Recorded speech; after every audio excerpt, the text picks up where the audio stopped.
Dear students, আজকে আমরা কৃত্রিম উপগ্রহ এবং আমরা বলছিলাম গত লেকচারে যে মুক্তিবেগ এবং কৃত্রিম উপগ্রহের বিষয়টাগুলো নিয়ে আলোচনা করি। প্রথমে আমরা মুক্তিবেগ নিয়ে আলোচনা করি, তারপর আমরা অন্যান্য বিষয়ে যাব। তোমাদের সবাইকে স্বাগত জানাই। তাহলে প্রথমে আমরা চলে যাই মুক্তিবেগ। মুক্তিবেগ কি? মুক্তিবেগ কি?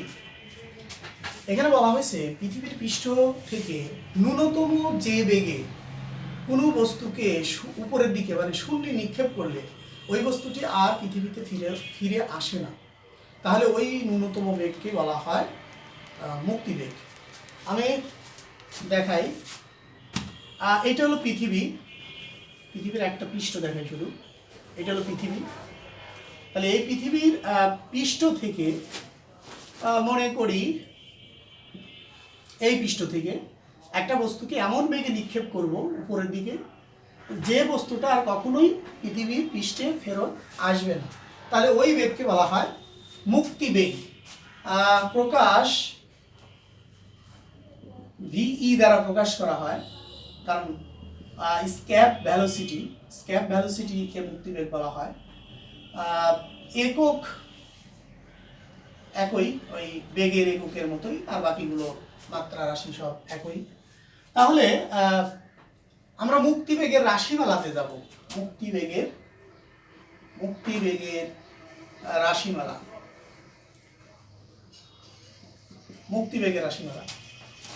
মনে করি পৃথিবীর কেন্দ্র থেকে কত আর দূরে বা আর দূরত্বে এখানে এম ভরের একটা বস্তু আছে। পৃথিবীর ভর হলো বড় এম, আর দূরত্বে এটা হলো পৃথিবীর পৃষ্ঠ। তাহলে এই দুটো বস্তুর মধ্যে যে মহাকর্ষ বল কাজ করে সেই মহাকর্ষ বলের মান কত? এখানে মহাকর্ষ বল বা অভিকর্ষ বল একটা পৃথিবী, তাহলে এখানে অভিকর্ষ বল F ইকুয়াল টু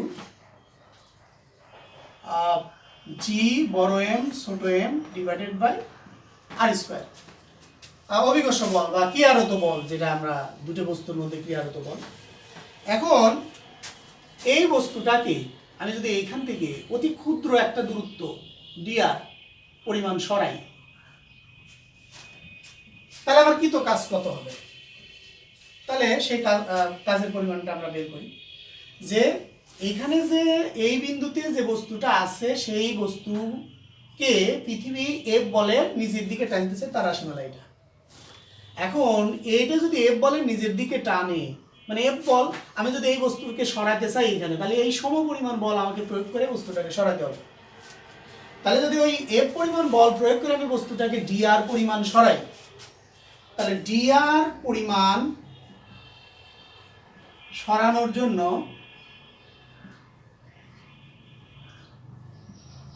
কৃত কাজ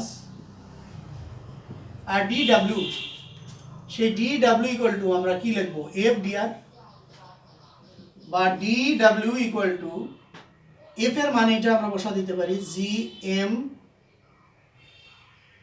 ছোট এম আর স্কোয়ার ডিআর। এখন আমাদের তো এখানে বলা হয়েছে যে পৃথিবীর পৃষ্ঠ থেকে যে বেগে নিক্ষেপ করলে বস্তুটা অসীমে চলে যাবে, মানে অসীমে গেলেই তো সে আর ফেরত আসতে পারবে। তাহলে অসীমে যদি পাঠিয়ে দেওয়া যায়, তাহলে সেক্ষেত্রে কত অসীমে পাঠাতে কৃত কাজ কত সেটা আমরা বের করবো। তাহলে সেটা বের করতে হলে এইটা হলো পৃথিবীর ব্যাসার্ধ, এখান থেকে এইটুক হলো পৃথিবীর ব্যাসার্ধ, আর এইখান থেকে এইটার দূরত্ব হলো আর। তাহলে আমরা বস্তুটিকে অসীমে পাঠিয়ে দিতে কৃত কাজ W equal two indication DW indication GM ছোট এম আর স্কোয়ার ডিআর, আর লিমিটটা হবে আর টু ইনফিনিটি। মানে এই যে পৃথিবীর পৃষ্ঠে হলো আর দূরত্ব, আর অসীমে নিয়ে গেলে ইনফিনিটিভ। তাহলে এখান থেকে ডাব্লিউ ইকুয়াল টু জি বড় এম ছোট এম আমরা বাইরে নিয়ে আসলাম, ভিতরে থাকে হলো R to the power minus two DR R to infinitive. এখন বা ডাব্লিউ ইকুয়াল টু জি বড় এম ছোট এম, ভিতরে ওটাকে ইন্টিগ্রেশন করলে হবে হলো plus one minus two plus one R to infinitive, বা ডাব্লিউ ইকুয়াল টু জি বড় এম ছোট এম আর ভিতরে থাকে মাইনাস আর টু ইনফিনিটিভ। তাহলে ডাব্লিউ ইকুয়াল টু জি বড় এম ছোট এম, এইখানে minus one divided by infinitive plus one divided by R. তাহলে ডাব্লিউ ইকুয়াল টু জি বড় এম ছোট এম ডিভাইডেড বাই আর। আমরা এই কৃত কাজের মানটা কিন্তু পেয়ে গেলাম। দেখো যে একটা বস্তুকে পৃথিবীর পৃষ্ঠ থেকে অসীমে পাঠাতে হলে আমার এই পরিমাণ কাজ করতে হবে। তাহলে এই পরিমাণ কাজ কিভাবে করব? এই পরিমাণ কাজ সম্পূর্ণ করতে হলে পৃথিবীর পৃষ্ঠ থেকে এই বস্তুটাকে ভিই বেগে নিক্ষেপ করতে হবে। সেই ভিই বেগে নিক্ষেপের জন্য তার বেগ অর্জন হবে হলো, গতিশক্তি অর্জন হবে ভিই স্কোয়ার। তাহলে এই গতিশক্তিটা কোথা থেকে পাবো? এই কার্য সম্পাদন করেই এই গতিশক্তিটা পাবো। ঠিক আছে, তার মানে এই কাজ আর এই গতিশক্তি পরস্পর সমান হলেই সেটা অসীমে চলে যাবে। সুতরাং বস্তু দ্বারা সৃষ্ট গতিশক্তি সমান সমান কৃত কাজ। সুতরাং half M V square equal to G বড় এম ছোট এম ডিভাইডেড বাই আর। এখানে ছোট এম কাটা, তাহলে থাকে হলো V equal to two G M divided by R. সুতরাং V equal to two G M divided by R. তাহলে এই যে সমীকরণটা আমরা পেলাম, এটা হলো একটা মুক্তিবেগের সমীকরণ। এখন এটা তো মুক্তিবেগের সমীকরণ পেলাম পৃথিবীর পৃষ্ঠে যেহেতু সব কিছুই কিন্তু পৃথিবীর, তাহলে ভি ইকুয়াল টু আমরা টু জি এমই মানে পৃথিবীর ভর, আর ই পৃথিবীর ব্যাসার্ধ আর্থ হিসাবে এখানে লেখা হয়েছে। তাহলে এটা হলো পৃথিবীর মুক্তিবেগ। যদি বলি মঙ্গল গ্রহের মুক্তিবেগ V M Mars two G M divided by R M. আমরা এখানে দেখো একটু ভুল হয়েছে, ভি স্কোয়ার দিলে এখানে রুট হবে, একটা রুট, ঠিক আছে, এটা আর এম। তাহলে এখানে আমরা মঙ্গল গ্রহের চন্দ্র পৃষ্ঠের যদি বলি তা বের করা যাবে। সকল ক্ষেত্রেই মুক্তিবেগের আর একটা রাশিমালা আমরা এখানে দেখাতে পারি। সেটা কি? মুক্তিবেগের আর একটা রাশিমালা দেখাতে পারি যে আমরা তো পাইছি হলো V equal to two G M by R, কিন্তু আমরা জানি G equal to G M divided by R square. তাহলে G M equal to G R square, এটা কিন্তু এখানে বসিয়ে দিতে পারি। তাহলে V equal to two G R square R. সুতরাং V equal to two G R. আমরা এই ইকুয়েশনটা পেলাম। এখন পৃথিবীর পৃষ্ঠে হলে পৃথিবীর মুক্তিবেগ যদি হয় তাহলে ভি ইকুয়াল টু আমরা এটা লিখতে পারি টু জি ই আর ই, মানে পৃথিবীর অভিকর্ষ ত্বরণ আর হলো পৃথিবীর ব্যাসার্ধ। এখন যদি আমরা মঙ্গল গ্রহের মুক্তিবেগের রাশিমালা দেখাতে পারি এখান থেকে মঙ্গল গ্রহের, তাহলে সুতরাং ভি এম ইকুয়াল টু আমরা লিখতে পারবো টু জি এম মঙ্গল গ্রহের অভিকর্ষ ত্বরণ আর মঙ্গল গ্রহের ব্যাসার্ধ। এটাও আমরা কিন্তু পেতে পারি। এরপরে আমরা এখান থেকে যে বিষয়টা তোমাদের দেখাবো যে মুক্তিবেগের রাশিমালা দেখালাম, মুক্তিবেগের রাশিমালা এবং প্রত্যেকটা মুক্তিবেগের মান আমরা বের করতে পারি। পৃথিবীর মুক্তিবেগের মান, যদিও পৃথিবীর মুক্তিবেগের মান হিসাব করলে এটা যদি তোমরা হিসাব করো ভিই মানে পৃথিবীর মুক্তিবেগ, তাহলে 2 গুণন 9.8 গুণন 6.4 গুণন 10⁶, এটা হিসাব করলে আসবে 11.2 কিলোমিটার/সেকেন্ড। এটা হলো পৃথিবীর মুক্তিবেগের মান। অর্থাৎ কোনো বস্তুকে যদি পৃথিবীর পৃষ্ঠ থেকে এমনভাবে নিক্ষেপ করা হয় যে সেই বস্তুটা 1 সেকেন্ডে 11.2 কিলোমিটার বেগে যায়, মানে এক সেকেন্ডে 11.2 কিলোমিটার যায়, এমন ভাবে যদি নিক্ষেপ করা হয় যে 1 সেকেন্ডে সে অতিক্রম করবে কত, 11.2 কিলোমিটার, তাহলে তখন ওই বস্তুটা পৃথিবীর আকর্ষণ বল ভেদ করে বাইরে চলে যাবে, সেটা আর পৃথিবীতে ফেরত আসবে না। এরকম আমরা মঙ্গল গ্রহের মুক্তিবেগের মান বের করতে পারবো, চাঁদের মুক্তিবেগের মান বের করতে পারবো, অন্যান্য গ্রহের মুক্তিবেগের মান এইভাবে আমরা বের করতে পারবো। তাহলে এটা হলো সেই মুক্তিবেগের রাশিমালা, আমরা সেটা দেখালাম। এবার আমরা নেক্সট টপিকে যাই।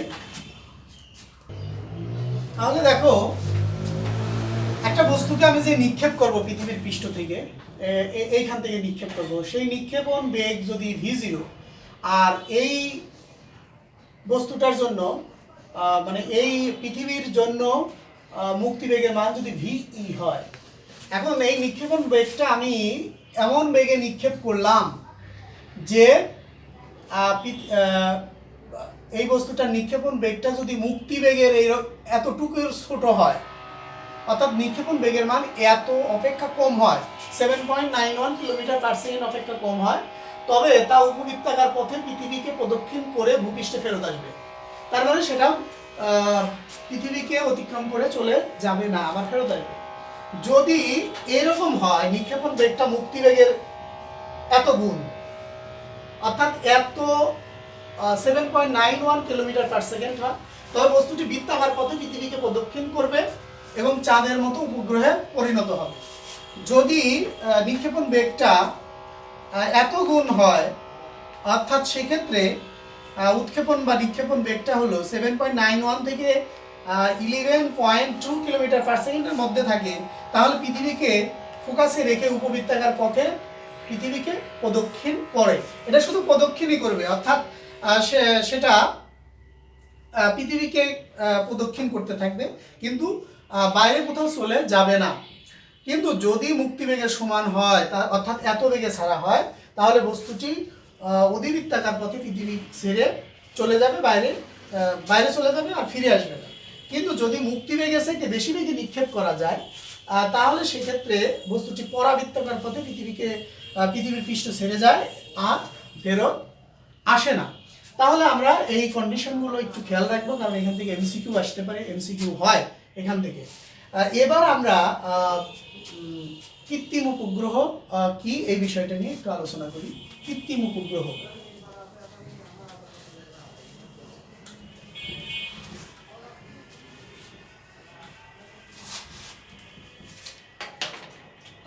আগে আমরা উপগ্রহ কি সেটা জানি। উপগ্রহ কি? উপগ্রহ হলো, আমরা ইংলিশে যাকে বলি স্যাটেলাইট, হলো কৃত্রিম উপগ্রহ, আর এটা হলো উপগ্রহ। এটা হলো পৃথিবীর চারপাশে একটা নির্দিষ্ট দূরত্ব বজায় রেখে কোনো বস্তু বা কোনো নভোযান যদি ঘূর্ণায়মান থাকে, সেইগুলোকে আমরা উপগ্রহ বলে থাকি। উপগ্রহ আসলে দুই ধরনের হয়, একটা হলো কৃত্রিম উপগ্রহ, আর একটা হলো প্রাকৃতিক উপগ্রহ। প্রাকৃতিক উপগ্রহ, ঠিক আছে, একটা কৃত্রিম উপগ্রহ আর একটা হলো প্রাকৃতিক। প্রাকৃতিক উপগ্রহ আছে আমাদের পৃথিবীর একটাই, সেটা হলো চাঁদ। আর কৃত্রিম উপগ্রহ কি আমরা সেটা একটু জানি। কৃত্রিম উপগ্রহ কি? কৃত্রিম উপগ্রহ হলো কোনো নভোযান বা মহাশূন্য যান পৃথিবী থেকে একটা নির্দিষ্ট দূরত্ব বজায় রেখে অনবরত পৃথিবীর চারদিকে প্রদক্ষিণ করতে থাকে, তাকে আমরা বলি কৃত্রিম উপগ্রহ, যাকে ইংলিশে বলি স্যাটেলাইট। এখন এই স্যাটেলাইটের ক্ষেত্রে স্যাটেলাইটের আবর্তন বেগের রাশিমালা, আবর্তন কালের রাশিমালা, স্যাটেলাইটের উচ্চতা, এই রাশিমালাগুলো আমরা এখান থেকে বের করতে পারবো। তাহলে এটা যদি পৃথিবী হয়, এটা আমরা পৃথিবী আঁকালাম, পৃথিবীর কেন্দ্র, এটা হলো পৃথিবীর ব্যাসার্ধ, এইটা থেকে মনে করো পৃথিবীর পৃষ্ঠ থেকে এইচ দূরত্বে এইখানে একটা বৃত্তাকার কক্ষপথে এই উপগ্রহটা এম ভরের উপগ্রহ, আর পৃথিবী যেহেতু বড় এম, ভি বেগে আবর্তন করছে। তাহলে এক্ষেত্রে দেখো যে এই উপগ্রহটা বৃত্তাকার পথে পৃথিবীকে প্রদক্ষিণ করছে, ভি আবর্তন বেগে প্রদক্ষিণ করছে। তাহলে পৃথিবীর ব্যাসার্ধ হলো আর, আর পৃষ্ঠ থেকে ওই উপগ্রহের উচ্চতা হলো এইচ। তাহলে এখানে বৃত্তাকার পথে ঘুরতে গেলে আমরা আগেই বলছি যে কোনো বস্তু বৃত্তাকার পথে ঘুরতে গেলে তার কেন্দ্রমুখী বলের প্রয়োজন হয়। তাহলে এখানে কেন্দ্রমুখী বল আমরা পাবো কেন্দ্রমুখী বল। এইখানে আমরা কৃত্রিম উপগ্রহের আবর্তন বেগ, তারপরে হলো আবর্তন কাল,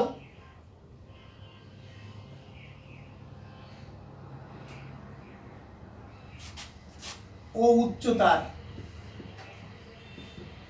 রাশিমালা নির্ণয় আমরা এটা নির্ণয় করব। তাহলে কেন্দ্রমুখী বল এখানে এফ ইকুয়াল টু আমরা কি পেলাম, এম ভি স্কোয়ার আর প্লাস এইচ।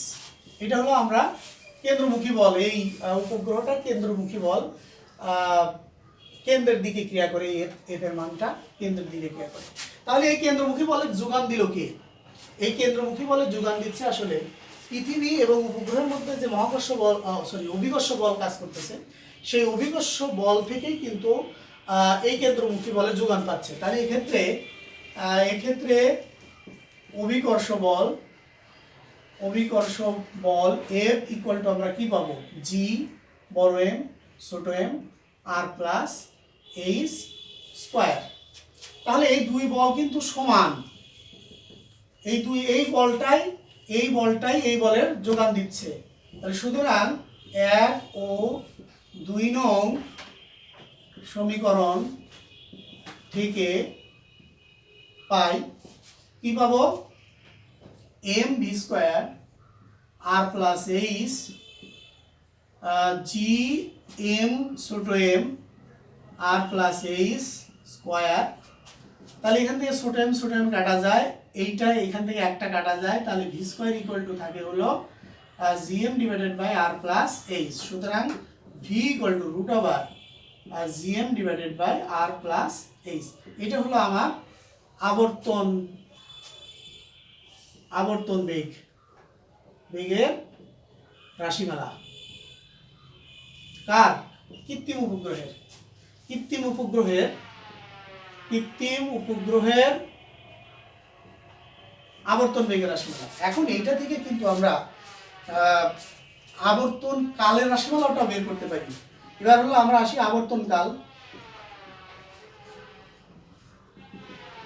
আমরা জানি ভি ইকুয়াল টু ওমেগা, আর এই সমীকরণটা কিন্তু আমরা রৈখিক বেগ এবং কৌণিক বেগের মধ্যে সম্পর্ক থেকে আমরা জানি। তাহলে ভি ইকুয়াল টু ওমেগা, এই ক্ষেত্রে আমরা লিখতে পারবো, এই ক্ষেত্রে V equal to omega R plus H, এটা লিখলাম। তাহলে ভি ইকুয়াল টু ওমেগার জায়গায় 2π/t আর প্লাস এইচ, কারণ আমরা তো জানি ওমেগা ইকুয়াল টু 2π/t। তাহলে এখান থেকে আমরা দেখো, এটা মুছে দিই,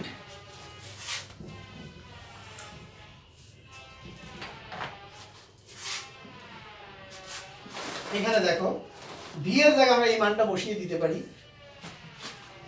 G M R plus H 2π/t আর প্লাস এইচ।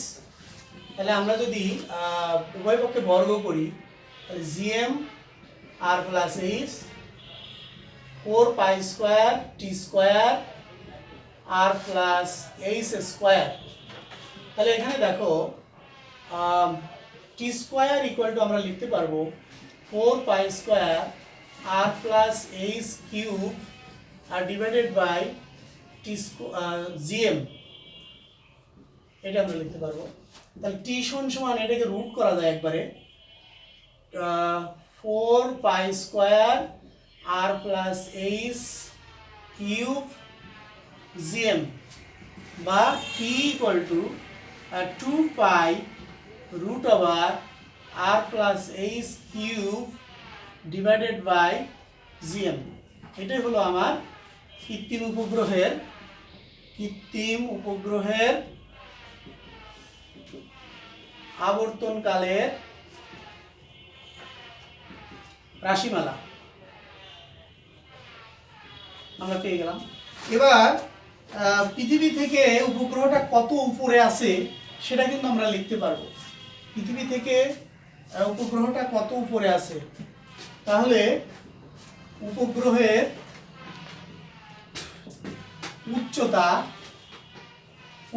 উচ্চতা আমরা যদি নির্ণয় করি তাহলে আমরা ওইটা থেকেই পাবো, T equal to 2 pi R plus H cube GM, এটাকে বর্গ করে দেব, T square 4 pi R plus H cube GM, তাহলে R plus H cube equal to T square GM 4 pi, এটা হয়।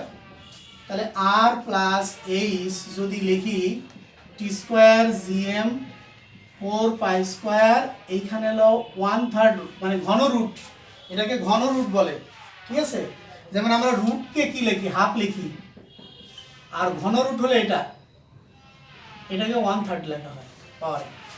তাহলে এখান থেকে আমরা এইচ যদি মান বের করতে চাই, H equal to T square GM 4 pi 1/3 minus R, এটা হলো আমার কৃত্রিম উপগ্রহের উচ্চতার রাশিমালা। এখান থেকে আমরা এই সমীকরণ থেকে আমরা একটা কৃত্রিম উপগ্রহের আবর্তন বেগ, আবর্তন কাল কত উপরে আছে সেগুলো আমরা নির্ণয় করতে পারবো, বের করতে পারবো। তো আমাদের আরও কিছু বিষয়, একটু খুঁটিনাটি বিষয় বাদ থাকলো, সেটা হলো যেমন এখান থেকে আমরা এখনো পড়ানো বাদ আছে যে বিষয়গুলো, সেটা হলো আমাদের পৃথিবীর পৃষ্ঠে, পৃথিবীর বায়ুমণ্ডলে কেন হিলিয়াম, নিয়ন গ্যাস এগুলো থাকে না, চন্দ্রপৃষ্ঠে কেন বায়ু নাই, এই বিষয়গুলো আমাদের আলোচনা করা দরকার। এবং আরও যে বিষয় খুঁটিনাটি যেগুলো আছে আগামী দিন উপস্থাপন করে শেষ করে আমরা অঙ্কও দেখাবো আগামী দিন এই চ্যাপ্টার শেষ হয়ে যাবে, এবং আমরা অঙ্কের নাম্বারগুলো দাগিয়ে দেবো বই থেকে, তোমরা সেগুলো প্র্যাকটিস করবা। আর সবাইকে অসংখ্য ধন্যবাদ। আজকের মতো এই পর্যন্ত।